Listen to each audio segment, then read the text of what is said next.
Зона – это очень сложная система ловушек, что ли. И все они смертельны. Не знаю, что здесь происходит в отсутствии человека. Но стоит тут появиться людям, как все здесь приходит в движение. Hello there, my name is Amir and let's talk about film.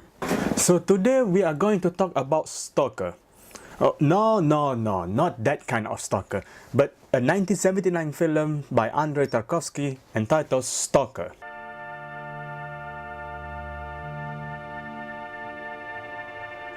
The film set in the post-apocalyptic future where the world is impoverished, except for a place called the Zone where everything seems habitable but even more hazardous than the outside world. Stalker is a man who guides people through the Zone to reach a mysterious place known as the Room, where it is believed to be able to grant your deepest desire. He was hired by the professor and the writer to navigate to the Zone so they can enter the room to have their wish granted.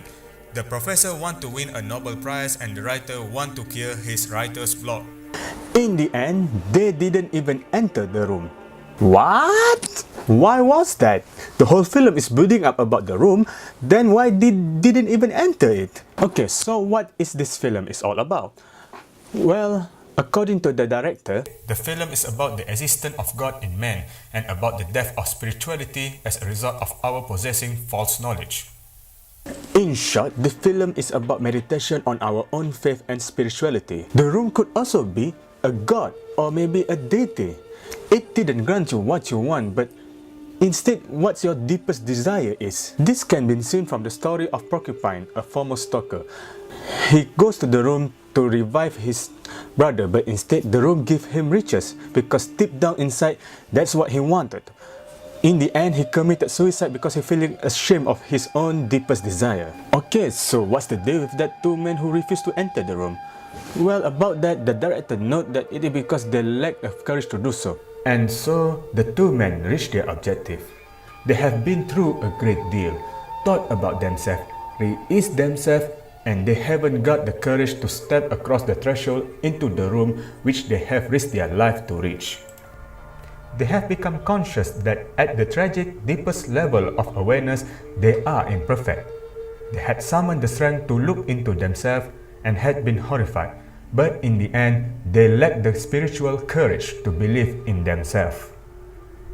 The stalker could be a metaphor for a spiritual guidance, like a priest or a teacher who guide you spiritually.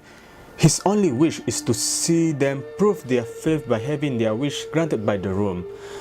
So when both of the men refused to enter the room, he was so heartbroken. He cried on his bed saying that the world has lost its faith and the world is no longer believe in anything. One must not view the stalker character as weak. On this, the filmmaker said, Stalker delivers a monologue in defense of that weakness is the true price and hope of life. I have always liked people who can adapt themselves to life pragmatically. Okay, so what is this film is all about then?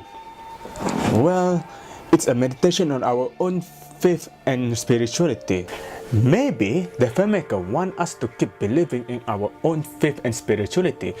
Maybe he wants us to see the miracle that is in front of us instead of ignoring it. And maybe that miracle is not something that we expected. I'm Amir and thank you for watching.